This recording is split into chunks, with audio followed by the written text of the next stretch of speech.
Here is the resource then for hosting global sporting events, and you can see there are 120 slides that I've made, and the reason there's so many is because I don't put a lot of content on each slide. I think a lot of people tend to put too much on one slide and it becomes difficult for students to access. So you can see very pictorial, very graphic, very colourful, and you can see here that just a little bit of information on each slide. I've used these icons which are very useful for students to identify images and to understand exactly what the concepts are, so hopefully you will find that useful as well. And I've put a little bit of text underneath under there, so that gives us the dual coding kind of principle with the image and the dual coding as well. If I just quickly run through this, you can see that's aims, and then these are the values of the games, and then following from there we've got the political exploitation of the games and what it means, definitions, and then we'll go into the case studies, and I look at each of those in detail with an introduction first of all,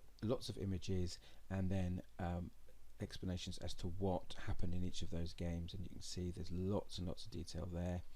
And continuing on from there, this bit here, this is a really useful bit, I think. I hope you will find this is where I have made these slides where I can talk to the students about how they may be examined and the way in which they need to prepare for the exams and expect ways in which they might be examined, as I said. So that's really useful as well. Then we get on to looking at the advantages and disadvantages of hosting global sporting events, and as you will be aware, there are 4 areas: the sporting impact, the social impacts, the economic impacts, and the political impacts, and they're all here. Lots and lots of images, lots of slides, and lots of opportunity for some superb learning to be had. I hope you find these resources useful. For me, they have been, say it myself, they've been really great, and so please do make the best use of them as you can.